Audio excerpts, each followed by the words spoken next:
Su atención, por favor. Esta es primera llamada, primera.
Su atención, por favor.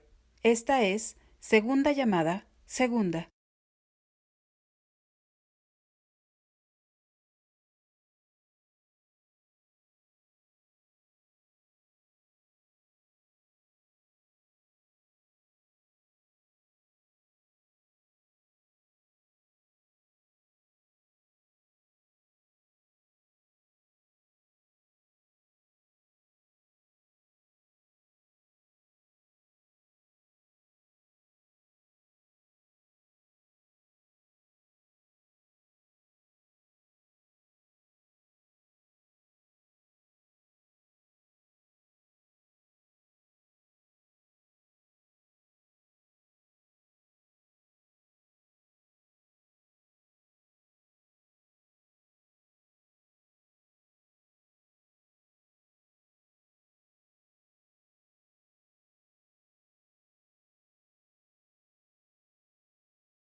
Su atención, por favor. Esta es la tercera llamada. Comenzamos.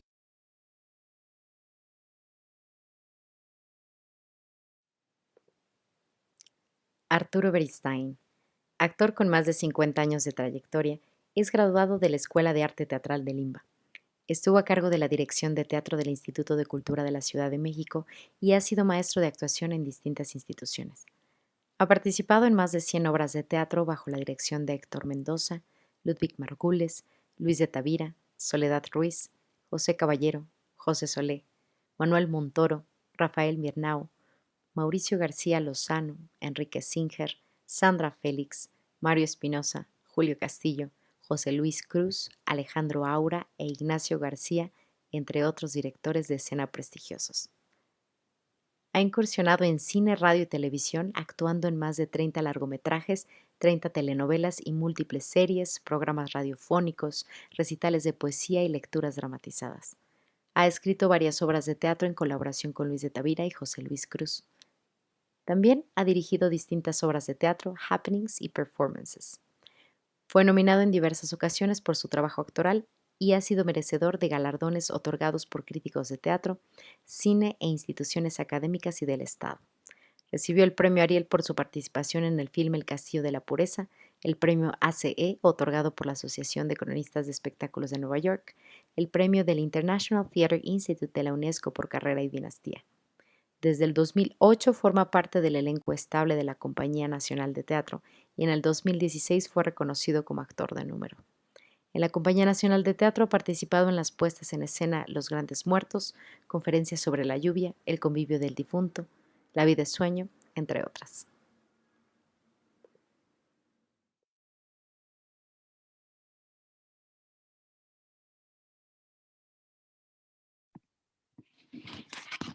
¿Qué tal? Estamos aquí otra vez para platicar con un actor al cual admiro profundamente, que además me une con él una amistad pues ya muy longeva y muy profunda. Y pues sí, es un actor admirable, con una trayectoria increíble, que es Arturo Beristain. Hola Arturo, ¿cómo estás? Tienes que prender tu micrófono.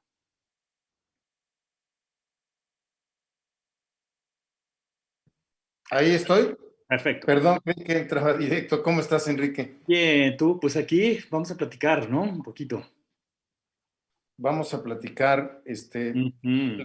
Lo mismo digo de lo que dices, la admiración y el cariño de pues, conocernos realmente desde que éramos muy chamacos. Exacto, exactamente. Uf. Bueno, pues, querido Arturo, a ver, tú eres un actor que tiene muchísima trayectoria, pero no nada más tú tienes la trayectoria, sino la trayectoria viene desde antes de que nacieras, en realidad. Eres una verdadera gente nacida en el teatro, hecha en el teatro y que ha vivido en el teatro. Y a mí me gustaría que nos contaras esa historia, porque no podemos entender a Arturo Beristain si no entendemos el pasado que hay detrás de tu trayectoria. ¿Cómo fue, Arturo? ¿Quién eres?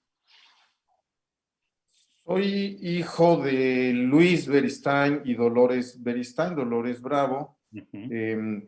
Luis Beristain es sobrino del Cuatezón Beristain, un cómico de carpa, de teatro de revista, de la época de Porfirio Díaz. Y Porfirio Díaz admiraba mucho al Cuatezón Beristain y lo iba a ver mucho a la carpa y al teatro de revista. Cuando viene el cambio de gobierno y viene el inicio de la revolución, entra Madero, Porfirio se va al exilio y el Chacal Huerta le hace el golpe de Estado a Madero cuando lo asesina y toma el poder. Pero el Chacal Huerta iba al teatro con Porfirio Díaz a ver al Cuatezón Beristain y le gustaba mucho.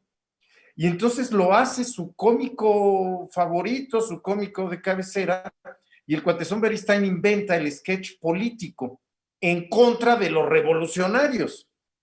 Por eso, con el tiempo, hay un charrito, cuando los sábados de gloria se queman los judas, quemaban a ese charrito, ese es el Cuatezón Beristain, y lo quemaban por traidor, por haber sido el cómico de Huerta, pero inventa el sketch político. Obregón lo corre, luego regresa a México y empieza a hacer teatro con Esperanza Iris nuevamente, ya teatro de revista en los 20 y en los 30, y luego hace 4 o 5 películas más o menos importantes en su momento. Uh-huh. Mi padre él debuta muy joven, debuta a los 20 años y muere a los 42. Muere de un infarto fulminante después de filmar El Ángel Exterminador con Luis Buñuel. Uh-huh. Eso es algo muy peculiar porque me marcó toda la vida, que el ángel exterminador y se murió mi papá. Pero él trabajaba en la compañía de María Teresa Montoya y mi madre cantaba en el radio con su hermana y un día la oyó Alicia Montoya, la hija de doña María Teresa, y la invitó a un radioteatro, necesitaban una actriz, y entonces la Montoya la escuchó en el radioteatro y le dijo, dile que venga a verme porque voy a hacer una gira a Sudamérica con Los Padres Terribles de Jean Cocteau. Esto fue en 1948. Entonces, que venga a verme porque me gustó su trabajo, la quisiera ver. Entonces, oye, mi mamá quiere, no me digas, anda buscando a la damita joven de su próxima obra de teatro, ¿no? Y va a haber una gira a Sudamérica. Entonces, la fue a ver y la entrevistó, me encanta.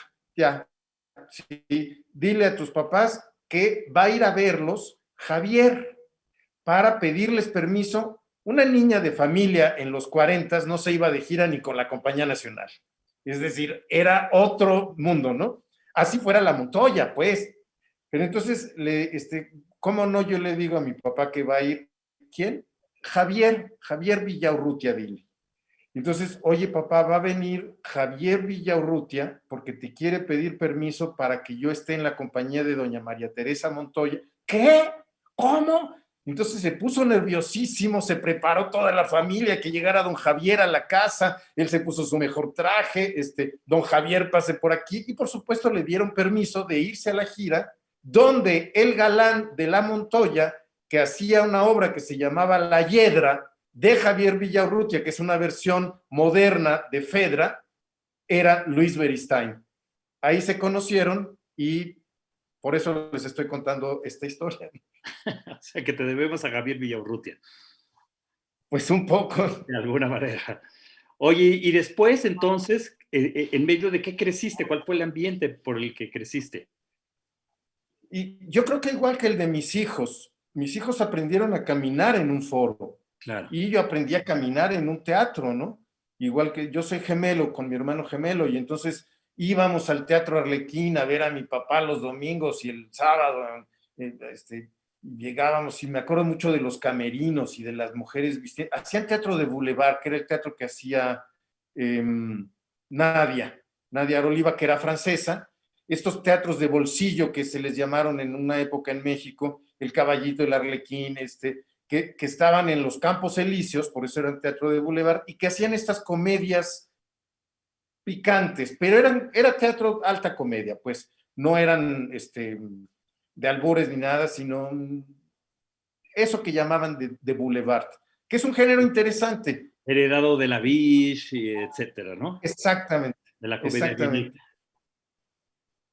Y entonces él era actor de esa compañía y luego director de las obras que estaban ahí. Entonces yo iba de pequeño. Cuando él muere, mi madre entra al Teatro del Seguro Social con Pepe Solé en el 60 y está en el repertorio de todas las obras del seguro de esa época. Bueno, no en todas, pues, pero en muchas, y sobre todo con Ofelia Guilmain. Entonces yo pasaba los fines de semana viendo las dos funciones, sábado y domingo, de Troyanas, Medea, Fuente Ovejuna, La Tragedia Escocesa, Yerma, los grandes éxitos de la Guilmain, y le pasaba letra a mi mamá en la noche de los papeles que tenía que hacer. Entonces me la pasaba en el teatro y lo vivía con una gran felicidad. No era cuando de pronto oigo que alguien dice me tenían que llevar al teatro, yo iba feliz a ver los ensayos y las funciones. Y era amigo de los hijos. Era la época de Teatro de la Nación. Antes, del Teatro del Seguro. Teatro del Seguro. En 1900, sí, del Seguro Social que hace Benito Coquet, imitando un poco a los griegos, donde junto a un teatro había un hospital. Aquí había una clínica del Seguro Social. En un teatro te curaban el espíritu y en el hospital te curaban el cuerpo. Así es. Entonces los hacen juntos. Y era un estupendo, y en toda la República había muchísimos teatros y eran los de más prestigio en esa época, ¿no? Ajá. Sí, yo recuerdo las Troyanas, ¿te acuerdas? ¿Cómo no? Con Enrique, con Betty Sheridan. Exactamente. con Ofelia, También me llevaban a mí de niño a ver esas obras de teatro y veía unas espadas que eran más grandes que yo. impresionante. Yo me acuerdo de Medea, me sé de memoria parlamentos hoy en día, de una obra que veía yo entre cajas con los hijos de Wolf Rubinsky, que era Jasón. Ajá, sí. Hay una anécdota curiosa de Medea, que el personaje del mensajero siempre entra a la mitad de la obra. Sí. Entonces, que es el que resuelve la progresión dramática del texto, ¿no?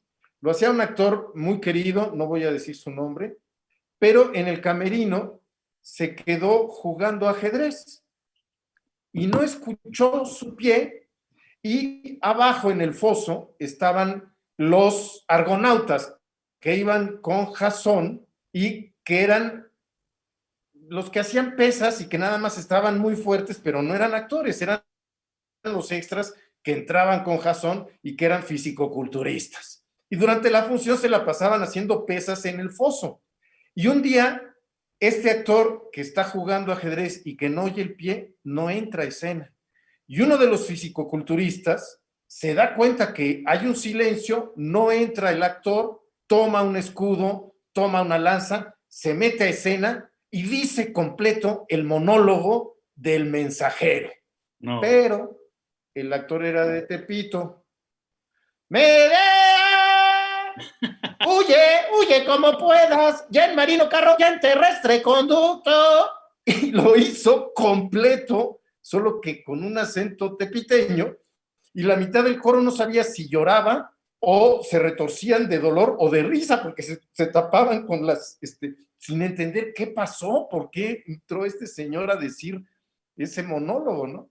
Y ya luego se enteraron que hubo un accidente, no sé qué pasó, y de ahí que Ofelia decía que uno está fuera de escena en la calle. En el camerino estás en escena. Empezando la función, uno está en escena. No puedes estar, ya me salí, ya no estoy. No.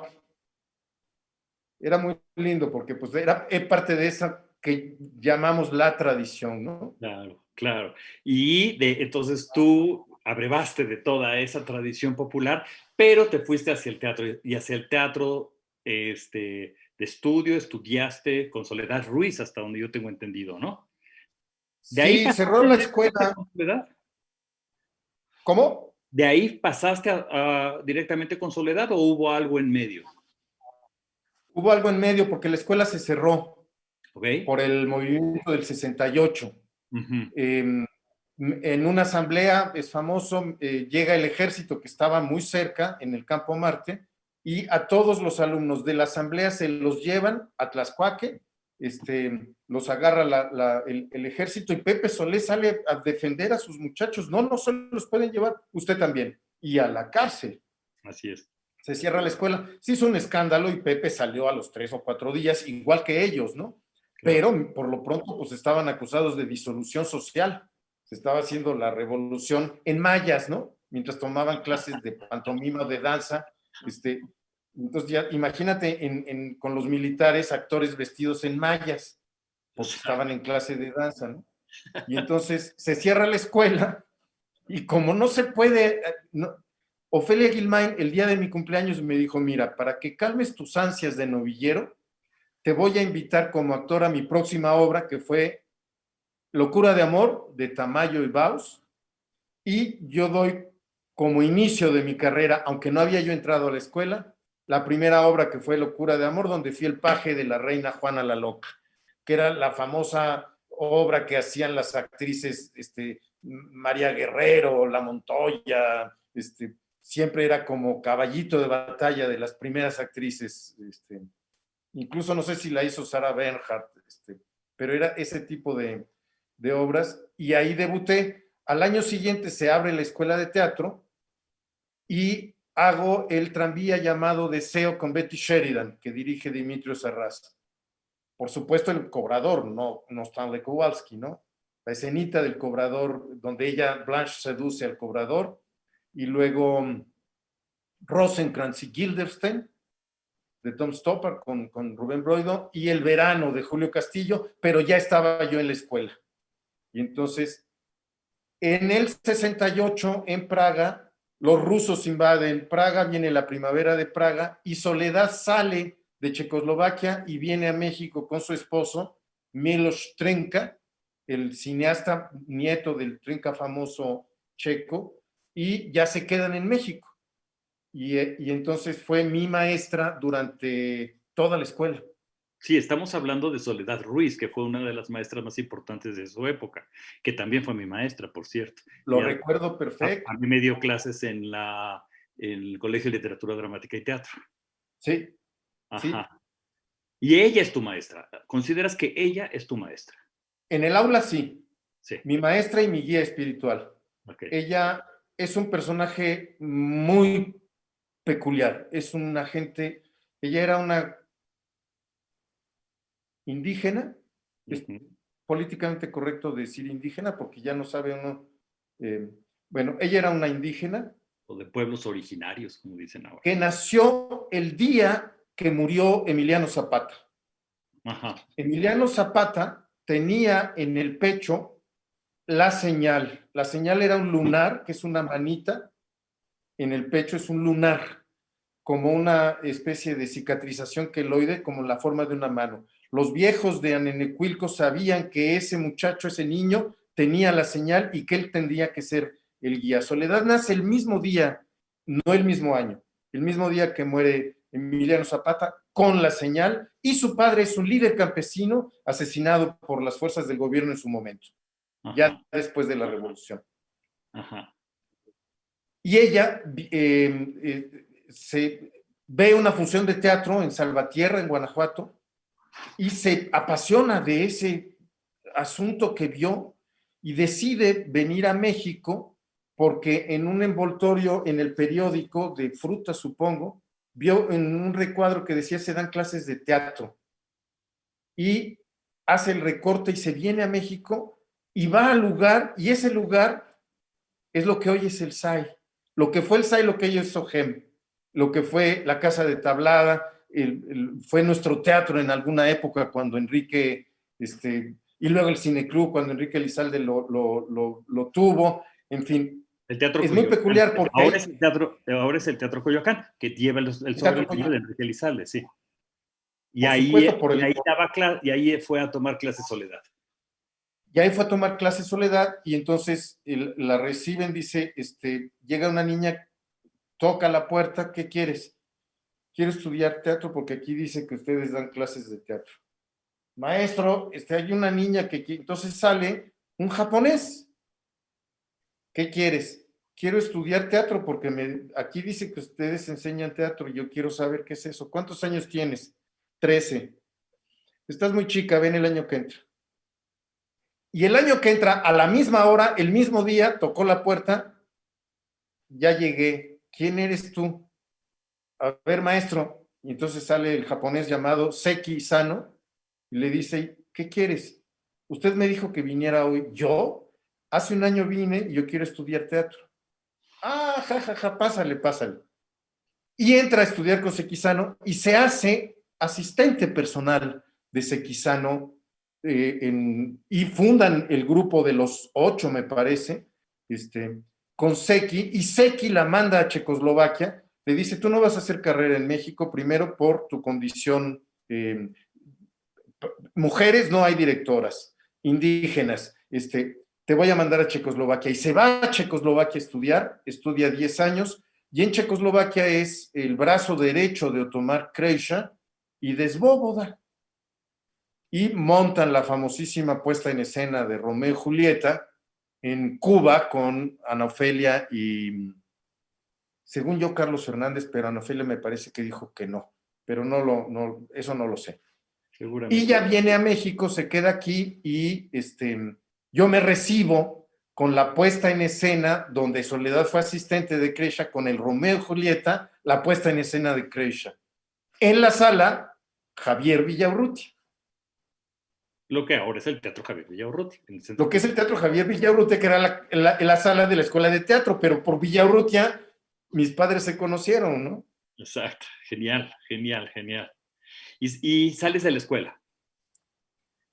Estábamos haciendo Rosencrantz y Guildenstern. Ajá. Yo estudié música, yo estudié en el conservatorio violonchelo y piano, porque a la muerte de mi padre, mi mentor, mi primo hermano José Antonio Guzmán, nos asume a mi hermano y a mí como bajo su tutoría. Nos dijo, ustedes no van a dejar de tener un padre, yo voy a ser un padre para ustedes formativo. Y él fue nuestro guía en ese momento. Él nos introdujo a la música y a la literatura y siempre le estaré agradecido por eso, ¿no?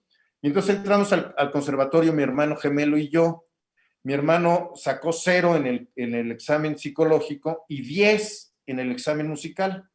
Yo saqué 7 en el examen musical y 8 en el psicológico y sumaba 15.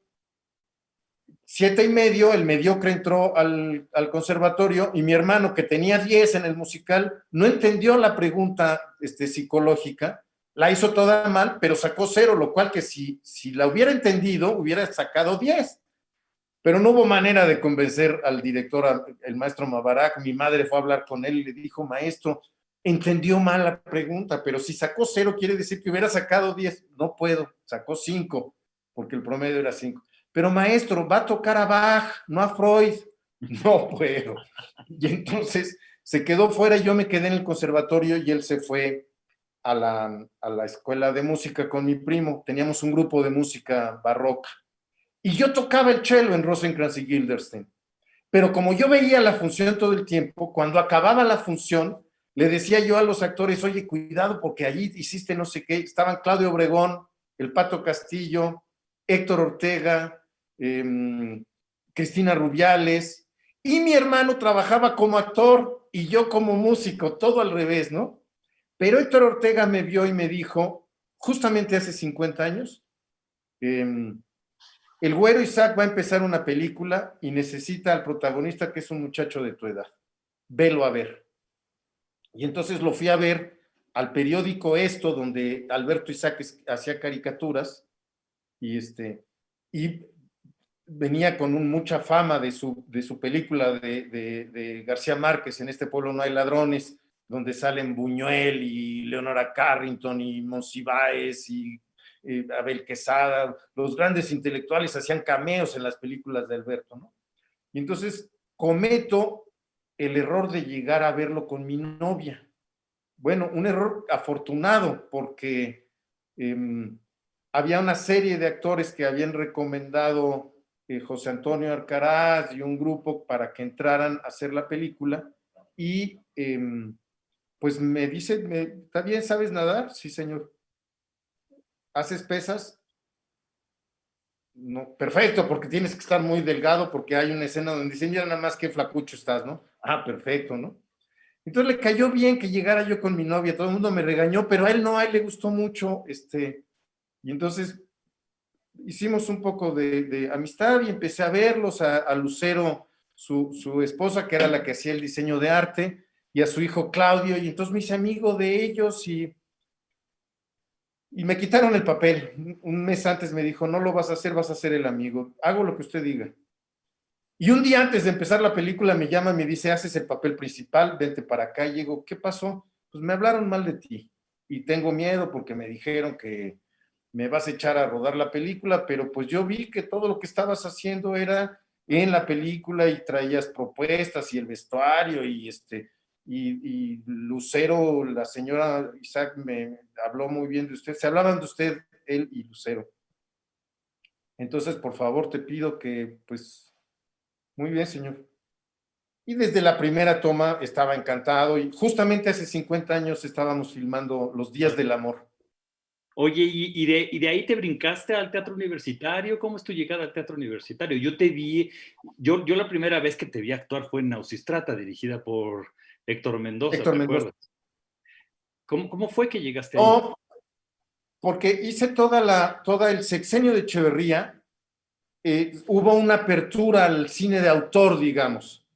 Y entonces de Los Días del Amor hice El Castillo de la Pureza con Arturo Rips en Los Días del Exacto. Amor. tuvo mucho Famosísima éxito, película y tú. fue al Festival de Cannes, los Días del Amor, pero El Castillo de la Pureza, pues fue un boom que tenía mucho. Hay una anécdota curiosa. Mi padre muere después de hacer El Ángel Exterminador con Buñuel. Arturo Ripstein había sido asistente de Buñuel en El Ángel Exterminador. La esposa de mi papá en El Ángel Exterminador es Rita Macedo. Y sucede en un lugar donde no pueden salir a la calle, se quedan encerrados en una fiesta un mes, 2 meses. Y es una película surrealista sobre el encierro, sobre... Uh-huh. El que cierra la puerta del Ángel Exterminador es Claudio Brook. Uh-huh. Es el mayordomo que no los deja salir a la calle. Pero es el papá del Castillo de la Pureza que cierra la puerta. Mi mamá es Rita Macedo.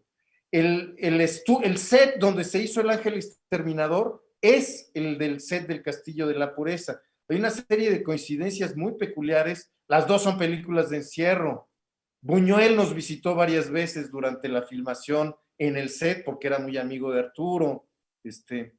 Y entonces, pues a mí, yo estaba obsesionado con ver la película porque pues se murió y nunca, no, cuando la fui a ver no me dejaron entrar. Yo me metí al cine una vez cuando tenía 10 años y me sacaron, no puedes ver la película. Pues en 1962 un niño de 10 años viendo una película surrealista solo porque quiere ver a su papá, pues te vas de aquí, ¿no? Claro. Y la vi cuando estaba filmando El Castillo y en la librería de la Cineteca había un muchacho comprando unos libros y le dice el dependiente, dame tu teléfono y yo te mando los libros. A ver, Gabriel Beristain. Pues volteo a verlo, voltea a verme, me dice Arturo. Gabriel, sí. ¿Qué haces aquí? Pues lo mismo que tú. Bueno, vamos. Nos tomamos de la mano y nos metimos a ver a nuestro padre. Es mi hermano Gabriel y no nos conocíamos. Nos conocimos ahí viendo El Ángel Exterminador. Qué maravilla. Y durante todo el sexenio hice cine, básicamente, aunque siempre hacía alguna obra de teatro, ¿no? Pero hice cine durante esos 6 años. El paso siguiente era entrar a Televisa. Eres estrella de cine como se puede ser estrella de cine en nuestro país, pero pues había hecho 3 películas con Juan Manuel Torres, 2 con Alberto Isaac, 2 con Ripstein, con Felipe Casals, pues, con Miguel Itín. Y los representantes, tienes que entrar a Televisa, tienes que ir a ver a Ernesto, y todo era Ernesto por aquí y Ernesto por allá, ¿no? Y yo decidí que no, que era el momento de hacerse actor. Y entonces me acerqué yo al teatro universitario, yo me acerqué a Tavira, a Mendoza, a Gurrola, a los directores que en ese momento, a Margules, eran los directores míticos del teatro universitario, ¿no?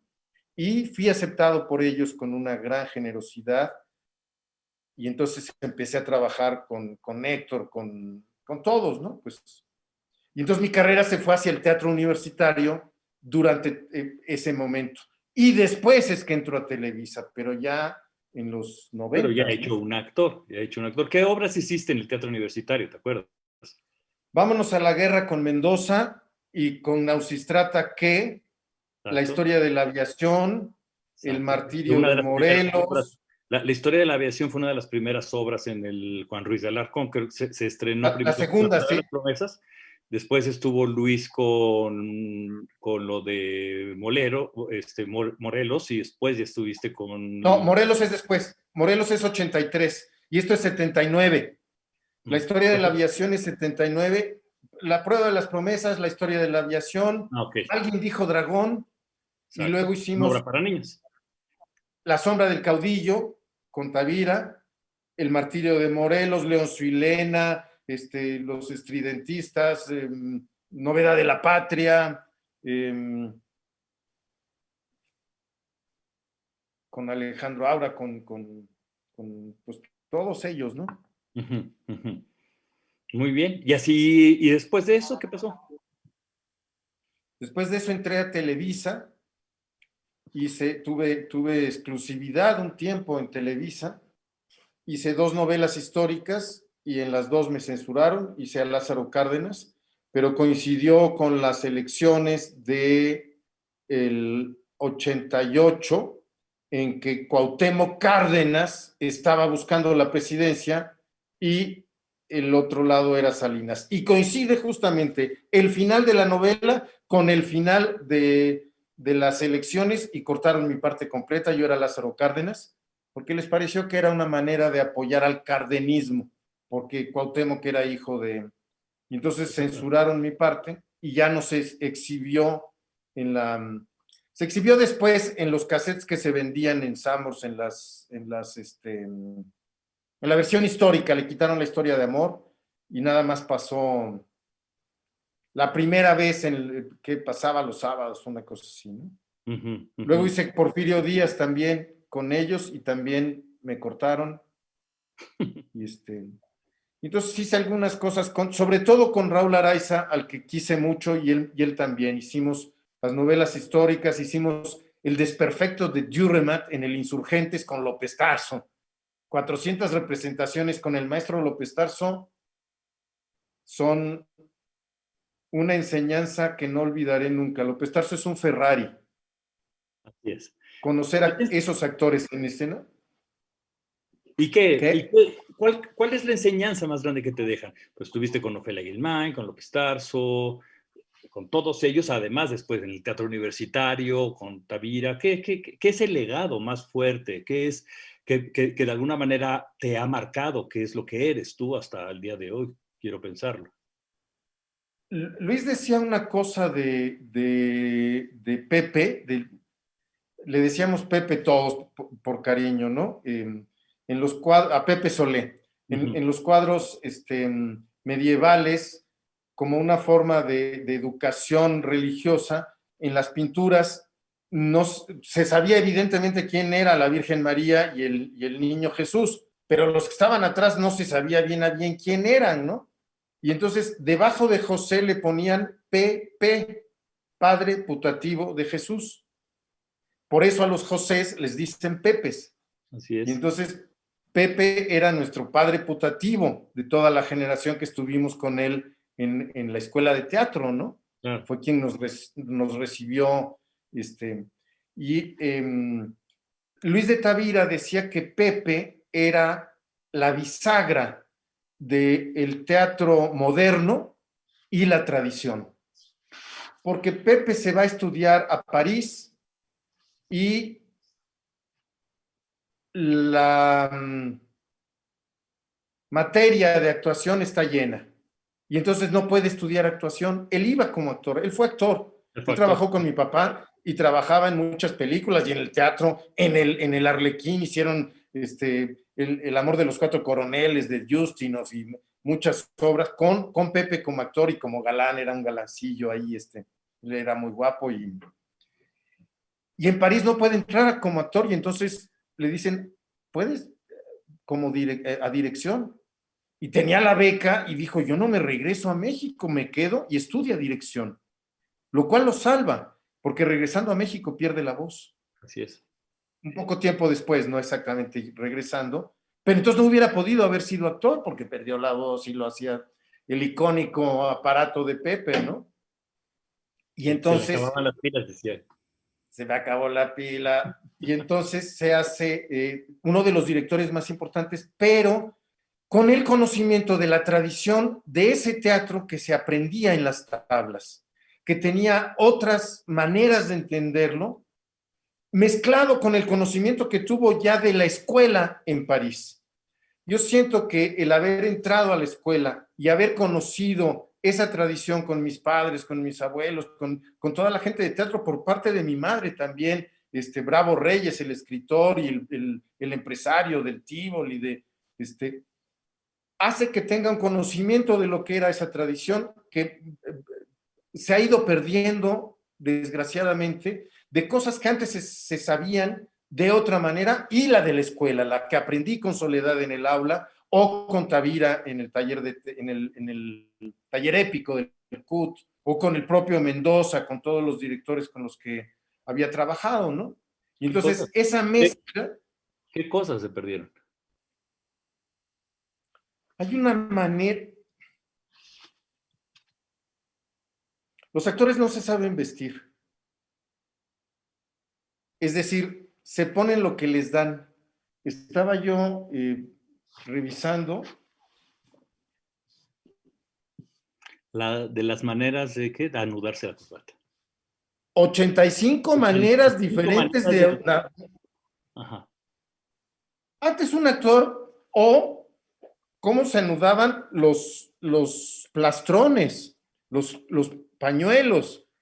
No es lo mismo una corbata romántica que una corbata moderna. Es decir, había un asunto con la etiqueta que manejaban muy bien los actores, con el decir el texto, porque les enseñaban de otra manera, tenían un oficio de conocer al público. Hay una anécdota, pues a mí me la contó José Luis Caro, un actor, un niño de Morelia y actor de la época con mi papá. No sé si te acuerdas de una cosa que se llamaban cuentaborregos. Es un aparatito con el que se cuentan, y lo usaban los empresarios para contar cuánta gente estaba en la sala. Y si coincidía con la cantidad de boletos vendidos, entonces traía su cuentaborregos el productor contando cuánta gente había sentada, ¿no? Para que no le hicieran tranzas. Y entonces, los actores antes tenían un ballet, a la manera de Pelayo con Mauricio Garcés, de que, sí señor, que se va a poner. Eso, en la realidad lo tenían. Sí, los primeros actores los vestía el ballet como el vestidor en la obra de teatro de la película, ¿no? De Hopkins y de Peter Finch. Y entonces, a su ballet, mi papá, le decía Planchet, le decía, cuenta cuántas risas hay en la primera función. Entonces, Luis, hubo 74 risas. Perfecto. En la segunda va a haber 79. Y contaban y había 79. Eso es entender al público. Eso es manejar justamente un asunto que ya no sé, que tenía que ver con el oficio, que tenía que ver con cuántas funciones hacías de una obra, que sabías exactamente dónde podía entrar o no un chiste. Hay un manejo de eso que era impensable con la escuela de Stanislavski. No, tú estás en otra cosa, ¿no? Sí, pero también ese oficio de saberse vestir, de saber estar en escena, de saber estar fuera de escena, lo que te decía del actor que no entra porque estaba, ahora los actores, no todos, por supuesto, pero salen de escena a un teléfono, a revisar qué, no, el teléfono es en la calle. Entrando al teatro apagas el teléfono, o como hacía Pepe Caballero, en una caja. Todos a la caja, no hay teléfonos durante la función. Porque eso tiene que ver con la mística teatral y la manera de estar entre cajas, por ejemplo, ¿no? Pepe definitivamente tú crees que se ha perdido esa mística, o por lo menos que ya no es la misma mística que existía. No es la misma. Hay pocos actores que la tienen. Un actor que la tiene es Óscar Narváez, porque viene de la compañía con Pepe y con ese tipo de actores, Fernando Mendoza, Benedico, Ancira, que venían de esa escuela, ¿no? Los maestros de López Tarso fueron Villarrutia, Novo, ¿le enseñaron el método de Stanislavski? No lo creo. Le enseñaron la forma de hacer el teatro que se tenía antes, ¿no? Era otra, no sé cuál, pero sí sé que tenía que ver con el saber decir el texto, con... Así es, sí, de la palabra. La palabra, te comentaba, ¿qué quiere decir? ¿Por qué se llama Paso de Gato, la revista? El Paso de Gato es la barandilla que une los puentes donde están las cornamusas en las que se hacen los amarres para jalar las cuerdas que van a las varas que están en el telar que cuelgan los telones. En el siglo XIX y principios del XX no había escenografía, concepto de escenografía, eran decorados a partir de telones pintados. Y entonces había que hacer muchos cambios de telones. Para hacer el cambio, los tramoyistas tenían que pasar de un lado a otro en esa barandilla. A esa barandilla se le llamaba paso de gato porque hay que caminar como gato. En el escenario se camina como gato. Eso no lo enseñan en las escuelas. Es decir, parece una obviedad, pero no puedes hablar taconeando porque haces una interferencia con tu texto. Entonces hay que empezar a caminar como lo marca Stanislavski en un capítulo completo de cuáles son las maneras de caminar, si primero es el talón o primero la punta, si es es fundamental, pero pareciera que eso ya no tiene sentido. Dámela, no uses esta, usa la del fondo, la que está hacia el ciclorama, porque te estás cubriendo. Eso en el teatro del siglo de oro era impensable. Si vamos a hacer pieza chejoviana, no me importa. Hay una cosa que tiene que ver con la naturalidad, con el género, con el estilo, en donde no me importa si estás de espaldas, pero en el teatro del siglo de oro tenías que hablarle de frente, y sobre todo porque son unos parlamentos de 4 cuartillas, el monólogo del rey Basilio en La vida es sueño, es diabólico, ¿no? Y los tamaños de los teatros, que eran otros totalmente distintos. Teatros muy grandes. Háblale a la última butaca. No le hables a la primera. A la última butaca donde hay espectadores, por supuesto, ¿no? Eso que es una obviedad, pues no mates el foco mientras está hablando tu compañera, porque estás aquí con un abanico. Si ella habla, tú no mueves el abanico. Lo puedes mover discretamente cuando te toque hablar a ti, no cuando está hablando la compañera, ¿no? Tradición. El abanico, había que aprender el lenguaje del abanico. Y por cierto, los abanicos no son matamoscas, ¿no? Ya te dije, y le pegan con el abanico al otro. No. Formas de la tradición que podrían parecer, pero que tienen mucho sentido, ¿no? Y que yo creo que están peleadas la mística y la disciplina, no. El oficio y la técnica, no. Juntémosla. Y entonces puede haber una cosa muy interesante, una bisagra entre el pasado y el presente, ¿no? Oye, y en los años universitarios, a partir de los años universitarios, supongo que tu técnica se elaboró más. Realmente te sirvió pasar por ahí. ¿Cuáles crees que es el legado que te dejó? ¿Qué es lo que hasta ahora te ha funcionado como actor? Por supuesto, pues Stanislavski, aunque está de moda decir que está muy superado, ¿no? Y si lo puedes decir con una copa en la mano en un cóctel con cara de que te la sabes todas, está muy superado Stanislavski, igual que está muy superado Freud o igual que está muy superado Marx, ¿no? Pero es puro esnovismo. ¿Y por qué no está superado? ¿Qué es lo que es Stanislavski que todavía necesitamos de él? La vivencia, que es el método que plantea, es que lo que está sucediendo esté vivo, que sea real, no que sea parecido a. Es real. En esto que llaman la bifrontalidad. Lo que decía Mendoza en el mejor cazador, la última obra que hice como actor con él. Decimos que loco está loco porque se cree Napoleón. Pero el loco no se cree Napoleón. Es Napoleón, por eso está loco. Cuando nosotros interpretamos a Napoleón, sabemos muy bien que no somos Napoleón, lo creemos, pero no somos, si no estaríamos locos, ¿no?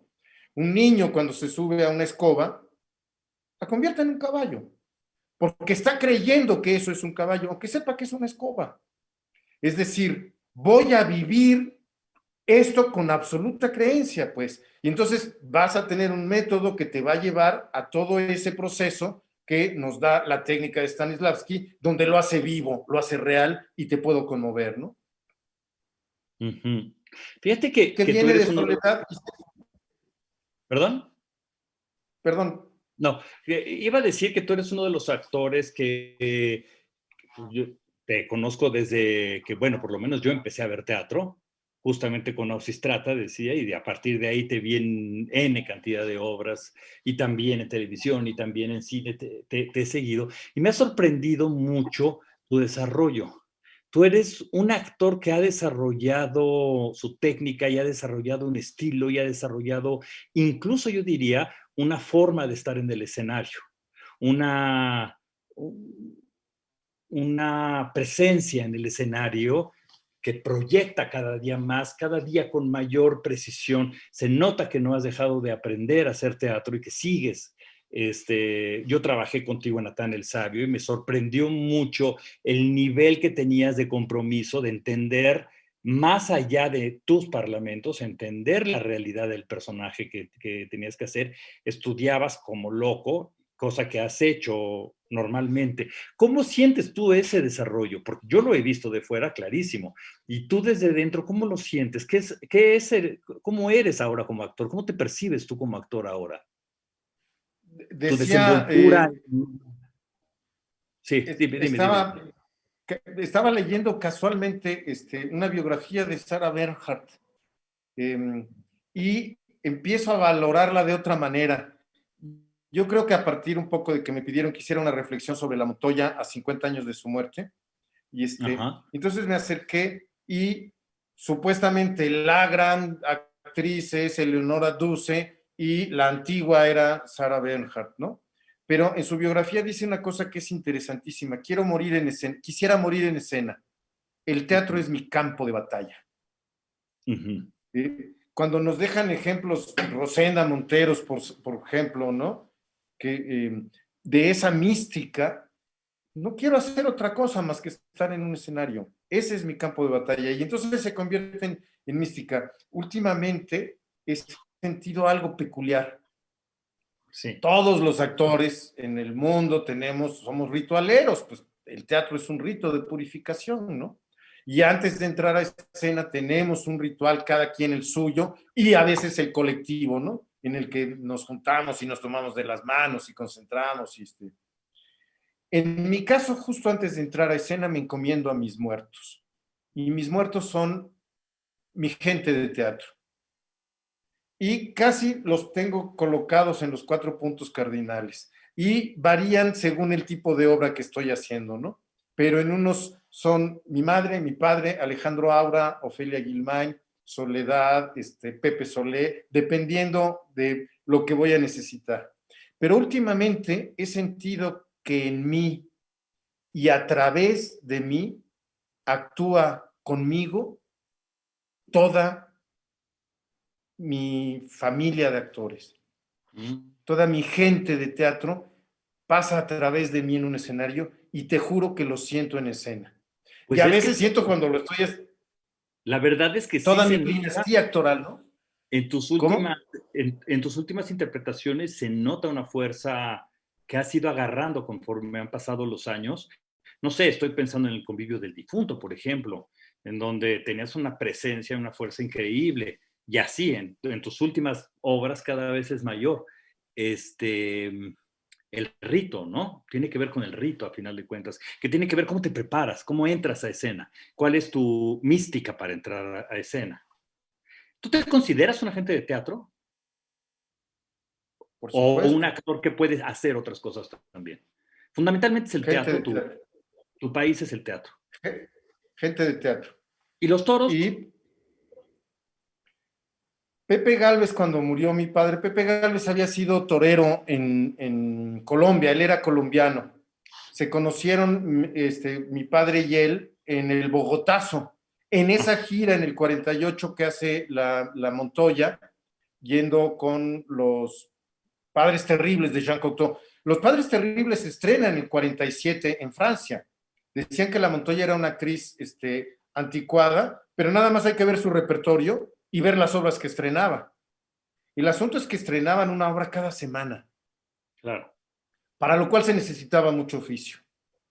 Y eso lo llevó justamente a la mecanización, me parece. Por eso era importante la llegada de Secchi y de una manera de hacer el teatro que no fuera mecánico, porque pues eran las exigencias y la manera de hacer el teatro de esa época, ¿no?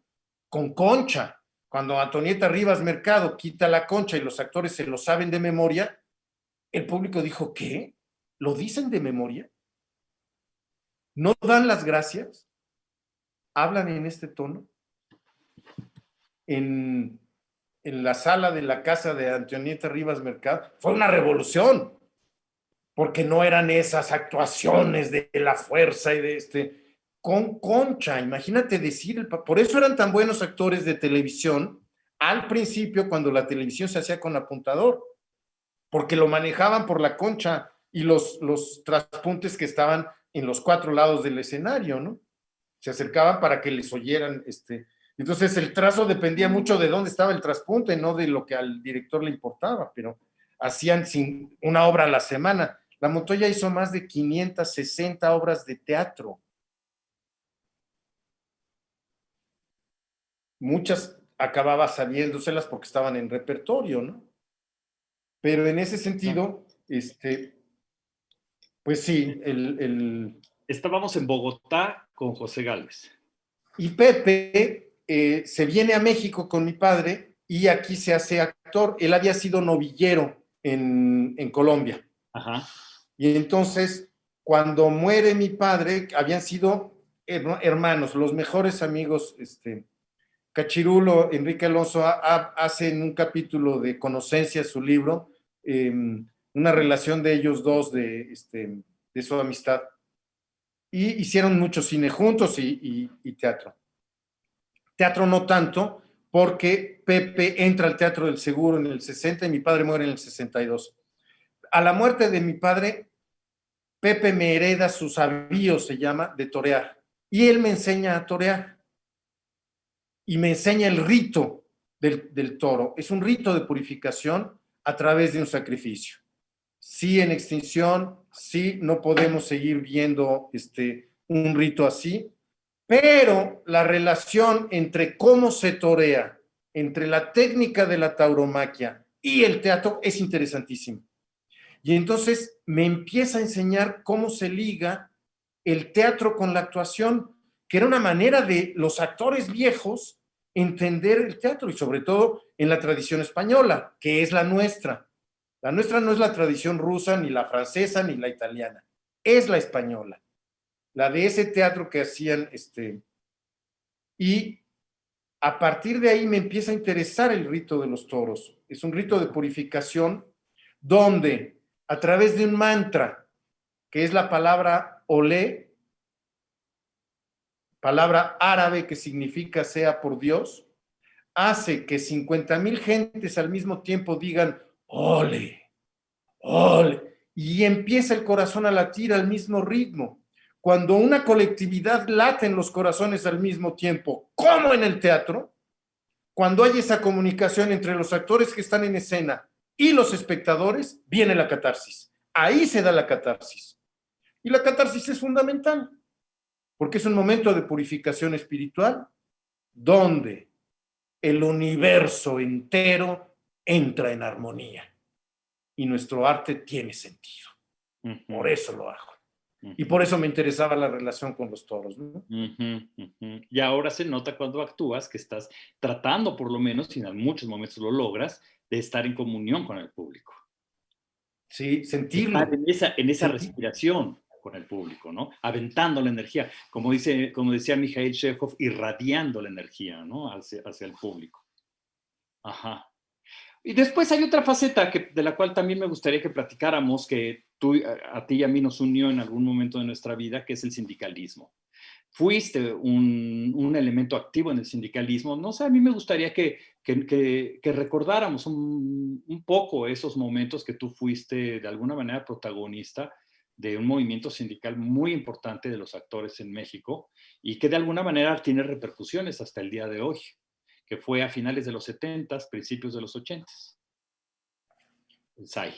El SAI, el 14 de mayo de 1976, estaba yo filmando Cuartelazo con Alberto Isaac en Cuautla.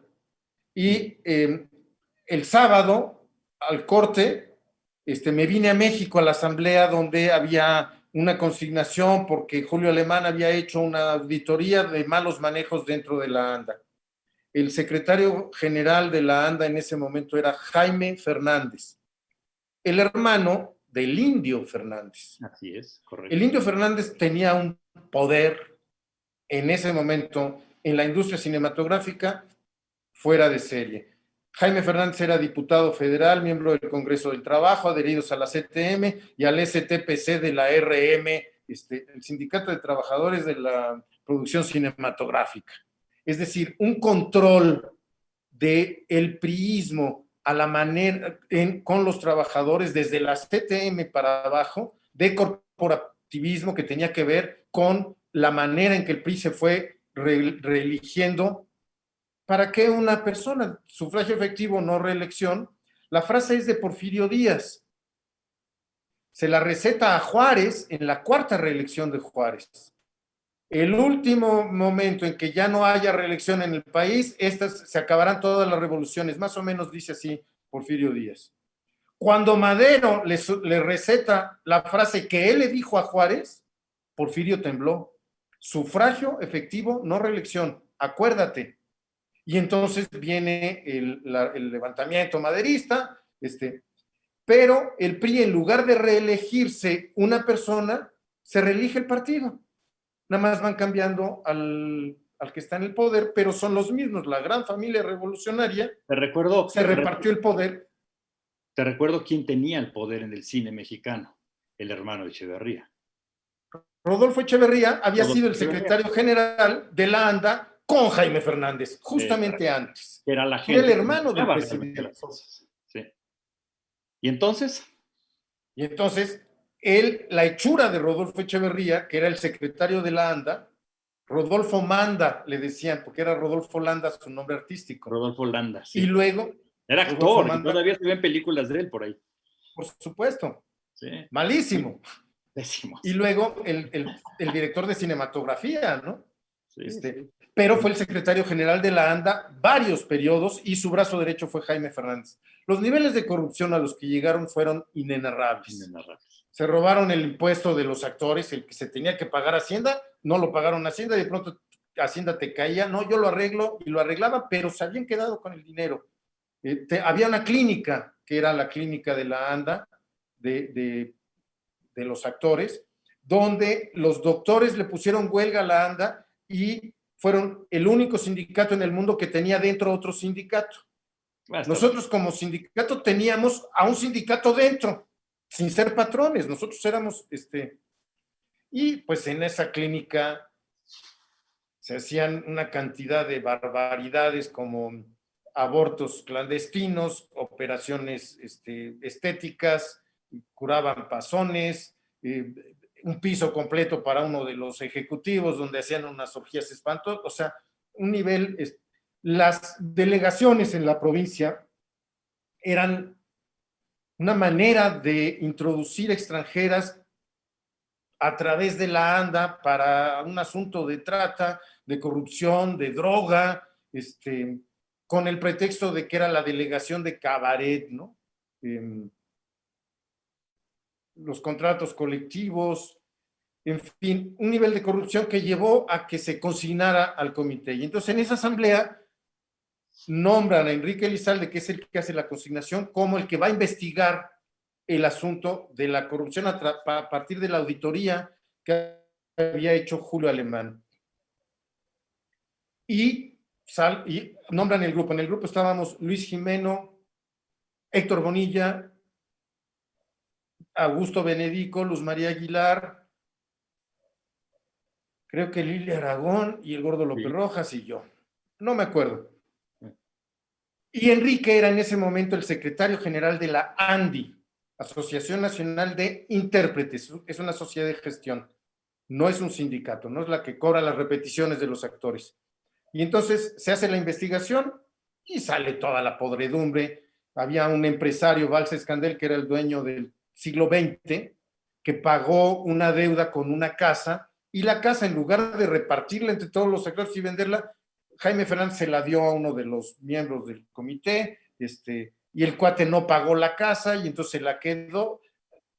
Cochinero. Cochinero, Lo que da. drogas, el equipo de fútbol se llamaba Los Pericos. Imagínate, ¿no? Que eran los que apoyaban a Jaime Fernández, pues. Claro, la Y droga. entonces, pues, se hace la consignación y los delegados y el grupo dicen, pues sí, pero se quedan. No, pues si se quedan, nos vamos. Y Enrique dice, yo no me quedo, y se salió, y con él nos salimos todos, ¿no? Y entonces, todos, quiero decir, los actores de teatro serio, los actores, entonces vienen cosas tremendas, como la huelga que le pone la ANDA a Televisa, cuando se está filmando Los ricos también lloran, donde Rogelio Guerra y Verónica Castro estaban en el SAI, pero la ANDA dice, me pones huelga, cambio al actor, lo único que está, decía Valentín Pimstein, en la televisión lo único que está en secuencia es el vestuario. Entonces, por una puerta salía la actriz que hacía la mamá de Verónica Castro en un capítulo, y al otro día entraba otra actriz con la misma ropa y era la mamá de Verónica Castro. Y no pasó nada, se cambiaron a los actores de prácticamente todo el reparto porque la ANDA no tenía contrato colectivo con Televisa. No tenía. No tiene hasta la fecha. Son subrogados a la titularidad del Citatir. Y entonces, pues, ponerle una huelga. Pero el asunto es que ha habido, yo creo, una falta de conciencia de clase sindical. Ningún comité ejecutivo puede conseguir nada sin un gremio que lo apoye. Así es, tal cual. Entonces, el asunto es del gremio, tiene que tener conciencia sindical para poder hacer una transformación de lo que es un sindicato, ¿no? El perfil que hace la revista Paso de Gato últimamente, cuento esta anécdota de que fuimos a ver al presidente en ese momento, que era López Portillo, que nos recibió en la sala, y entonces estaba Enrique y les pone el asunto, le dice su secretario particular, ¿tiene usted 5 minutos para exponer el problema? ¿Cómo 5 minutos? El señor presidente dice que si no se expone un asunto en 5 minutos, es que no está bien explicado. Sí, yo se lo explico en 5 minutos. Y le hizo una explicación de cuál era el problema de la ANDA puntual. Y el presidente dijo, yo les protesto a ustedes que su querella será resuelta conforme a derecho. No, ya la hicimos, ¿no? Y nos salimos todos felices de que ya se resolvió el problema, nos van a dar el registro para un nuevo sindicato que se llamará Sindicato de Actores Independientes, el SAI. En la puerta, el secretario general le pide a Ofelia Guilmán que no se vaya, le dice, espéreme señora, y se acerca y le dice, me pide el señor presidente que le diga que abandone este movimiento, nunca les van a dar el registro. Esto es nada más para usted, por tratarse de usted, porque él le tiene mucha deferencia. Y nunca nos dieron el registro. Así es. ¿Qué es lo que decían? Te decían una cosa y hacían exactamente la contraria. Y entonces, pues, ¿cómo confiar en un partido como ese, no? Exacto. No nos dieron el registro, salimos y finalmente López Tarso nos dio amnistía a los actores que todavía no regresábamos y dijo, regresan con todos sus derechos, porque hubo un secretario general después de Jaime Fernández, que fue David Reynoso, muy parecido a un Pithecanthropus erectus, que quemó todos los folders de los actores que estaban fuera. No están aquí, se quema el expediente. Pero el mío no lo quemaron. Entonces, ¿cómo que no quemaron mi expediente si yo estoy en el SAI? Y entonces leí el poema de Brecht, donde cuando los nazis queman la literatura, al poeta no lo queman, y dice, ¿cómo que no me quemaron? Si yo siempre he defendido la verdad y la libertad, exijo que me quemen. Le pido a Goebbels y a estos de propaganda que quemen mis libros. Yo estoy del lado de la verdad y de la justicia. Y entonces fui al sindicato a exigir que quemaran mi expediente, ¿no? Cosa que hicieron. Pero López Tarso nos recibió a todos con la amnistía, con los derechos que teníamos cuando salimos, ¿no? Porque cuando regresaban los que se fueron, a muchos les ofrecieron estelares estando en el SAI y tenían que regresar como meritorios, como administrados, como activos, no como honorarios, cuando habían salido con todos los derechos, ¿no? Empezar de nuevo porque te fuiste. Imagínate que te vas al exilio después de la guerra civil y hay que regresar sin derechos a la España franquista. Pues sí, fue una historia tremenda que todavía bueno, de alguna manera no termina. Ahí está todavía en esa no. lucha, ¿no? Oye, Arturo, y bueno, sí. ¿Y ahora qué? La Compañía Nacional de Teatro, ¿y qué pasa ahora con el teatro? ¿Cómo ves el teatro? ¿Cómo ves su futuro ahora con la pandemia? ¿Qué reflexiones has tenido al respecto? ¿En qué estás ahora? Dice Verlaine que las cosas han cambiado tanto que el futuro ya no es lo que era. Si la única manera que tengo ahorita en mi casa, en mi refugio antiaéreo, que es verlo en pantalla, lo voy a ver. No es lo que quiero. El teatro tiene que ser en vivo. El teatro tiene una relación profunda, telepática.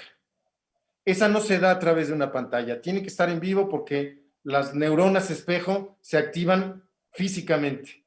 El corazón late al mismo tiempo en vivo, para lograr eso, ¿no? Pero si por lo pronto lo único que puedo es poner el disco y no ir a la Nezahualcóyotl, pues voy a poner el disco. Tengo que sobrevivir, no por eso voy a dejar de leer teatro porque no es teatro en vivo, ¿no? Pues, pero tendremos que regresar a eso. Por cierto, ya nos mandaron la credencial para la vacunación a los de la tercera edad, ¿no?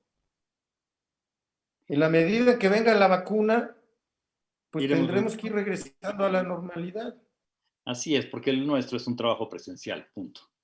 No hay de otra opción. Hay algunas preguntas, ¿ok? Jorge Prado Zavala dice: querido Arturo, poderoso soldado de los templos teatrales eres, quisiera preguntarte, ¿qué piensas tú de la pérdida de espacios tan emblemáticos como nuestro Teatro Julio Jiménez Rueda?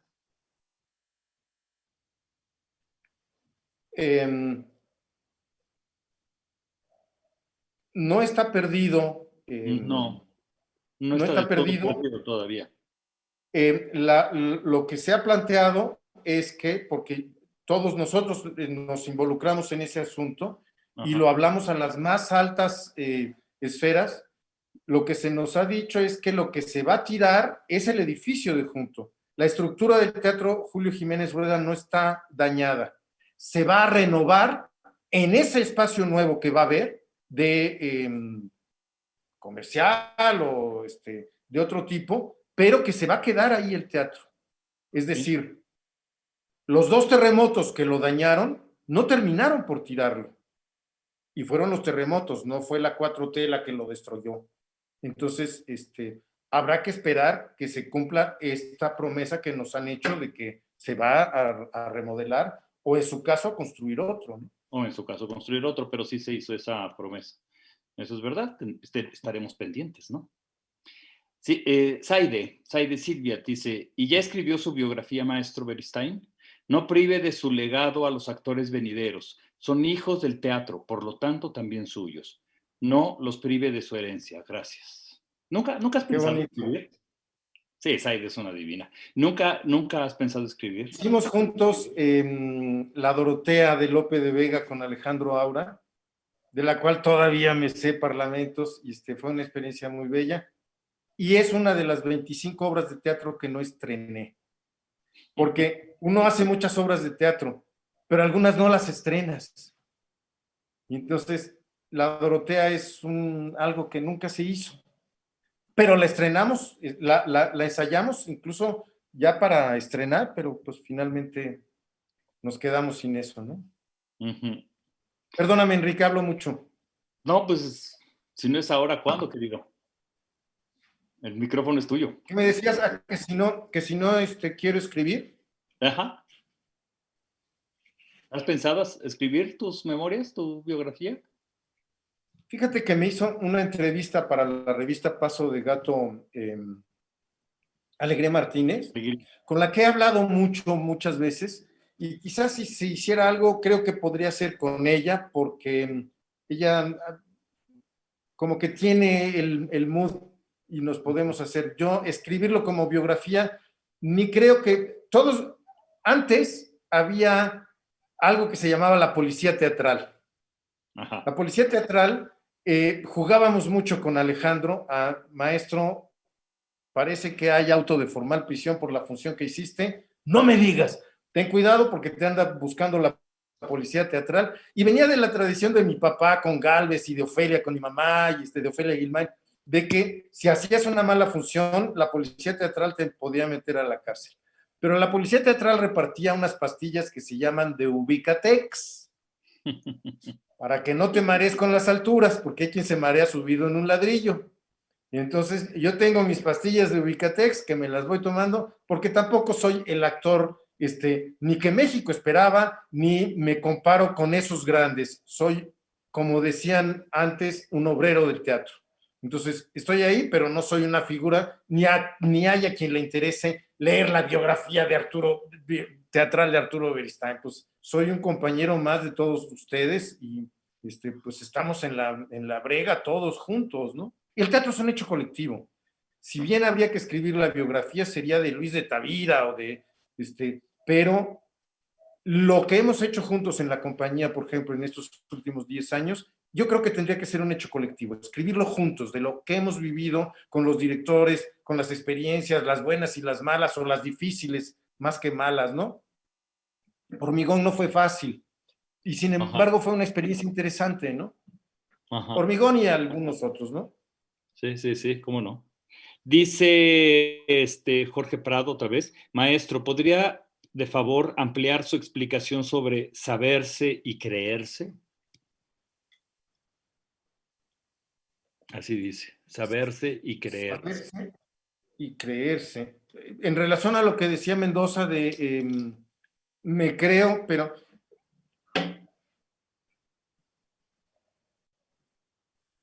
el actor se cree Napoleón, pero no es Napoleón. Yo soy el derviche de Natán el Sabio, pero soy Arturo. Si yo empiezo a inventarme que soy Abraham Lincoln y que todo el mundo me tiene que decir, señor presidente, no, eso no lo creo. Y entonces se volvió loco el personaje y mató a Desdémona, ¿no? No, pues tú sabes muy bien, hay cosas que el personaje sabe que el actor no sabe, y hay cosas que el actor sabe que el personaje sabe que el actor no sabe. Bifrontalidad. Somos las dos cosas al mismo tiempo.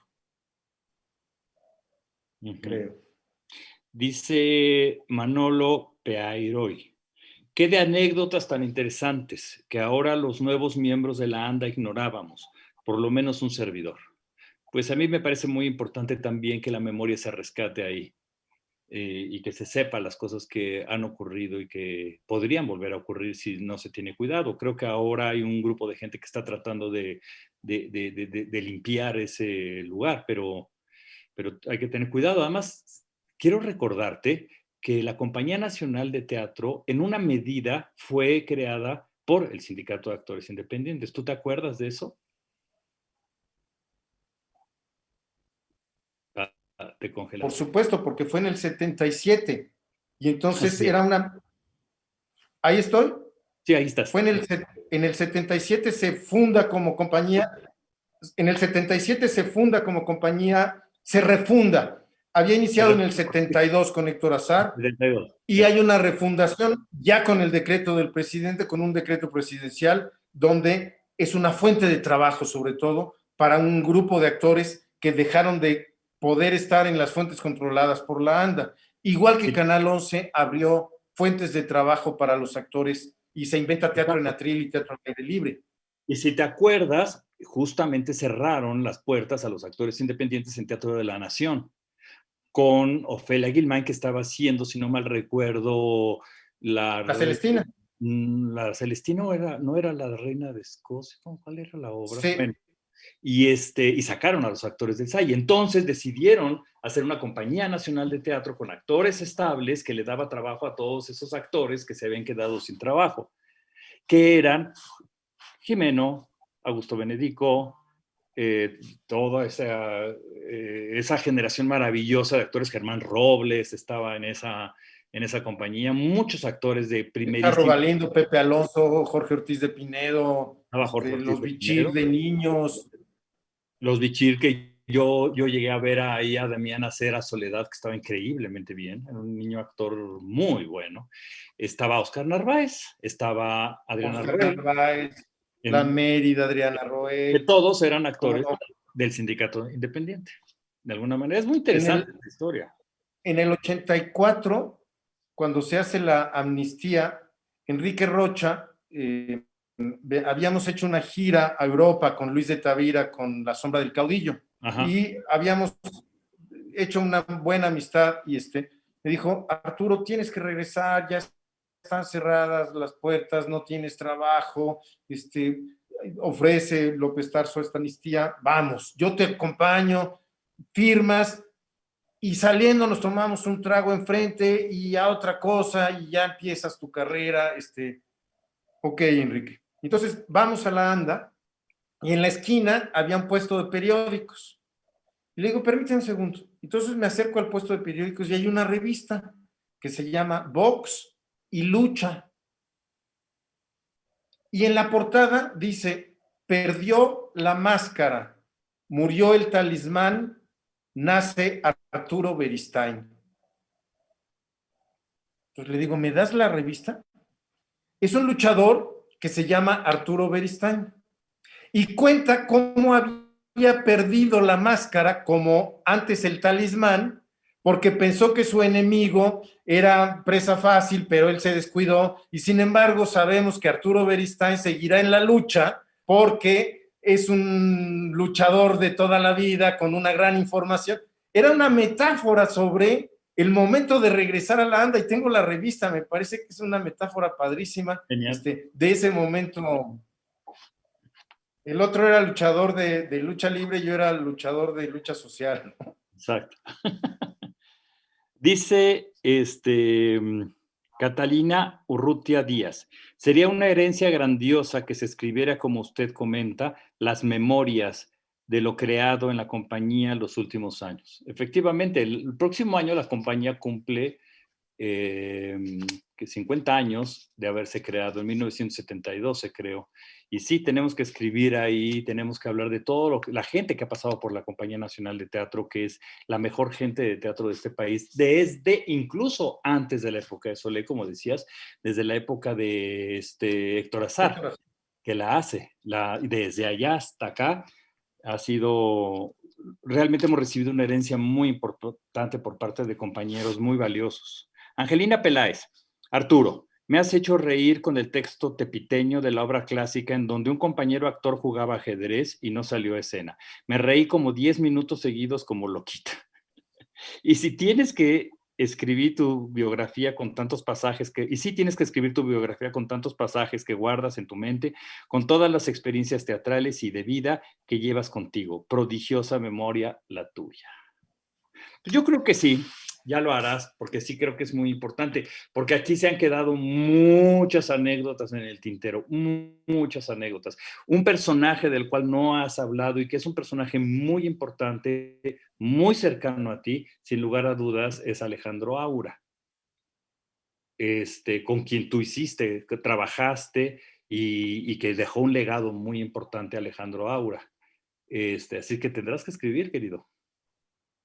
Sí, íbamos en el elevador de la ANDA, cuando citamos a Jaime Fernández, y en el elevador nos habían amenazado de muerte ya un par de veces.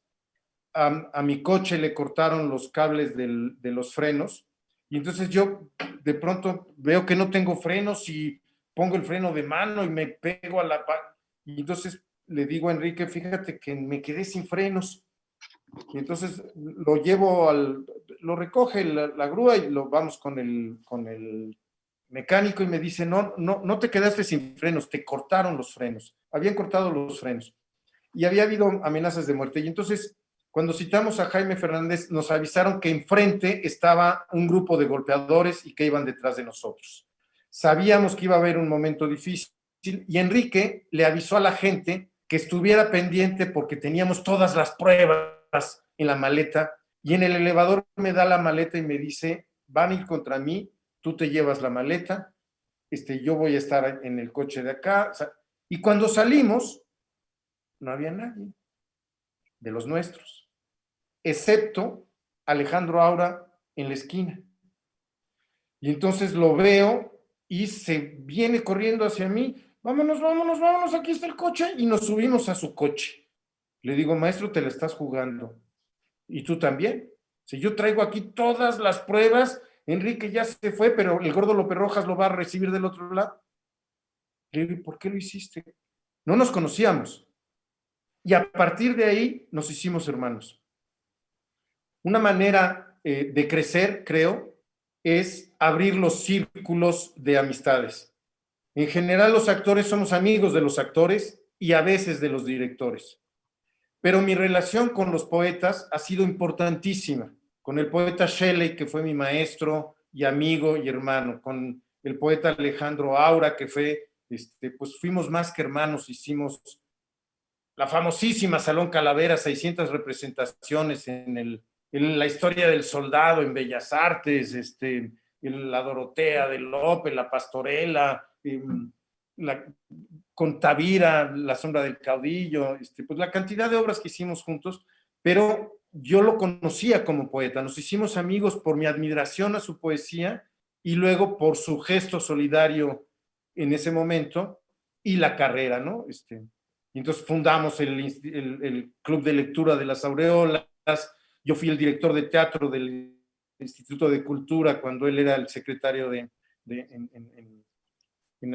la Secretaría de Cultura de la Ciudad de México, todas las luchas, cuando el cardenismo en El Hijo del Cuervo y Mujeres por la Democracia, en fin. Sí, mi relación con Alejandro fue muy importante y ahora lo es con Juan Villoro. Así es. Es un amigo que quiero mucho y porque son a los escritores a los que respeto, a los que admiro, igual que a los pintores o a los músicos. Si tú abres tus referentes, creces como persona, creces como artista y sofisticas tus referentes, y no son los mismos los de los cuaterroñas de siempre, ¿no? Claro. Pues muy bien. Pues ya, creo que podríamos seguir platicando horas y horas y horas y estaría genial. Pero pues ha sido un agasajo escucharte, Arturo. Realmente Hablo eres un mucho, conversador increíble. ¿Eh? hablo mucho. No, no, no, no, no, hablas preciso. Muy bien, muchas gracias, de verdad, muchas gracias. Hay muchísimas felicitaciones, mucha gente, María Hilda, bueno, Oscar, que nos está viendo, Oscar Narváez, Carlos Orozco, en fin, mucha gente que nos ha escuchado y que están felices con esto, o por lo menos es lo que expresan.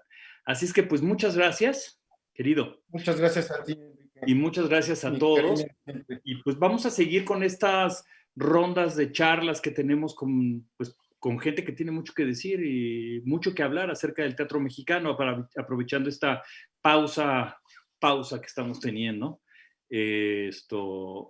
Creo que hay que hablar del teatro, creo que hay que reflexionar sobre el teatro, creo que hay que hablar sobre nosotros como artistas y que esto se quede como un legado para que sea escuchado en el futuro, ¿no?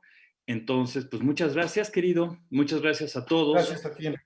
y pues seguimos en contacto. Gracias. Gracias a ustedes, mi corazón. Igual.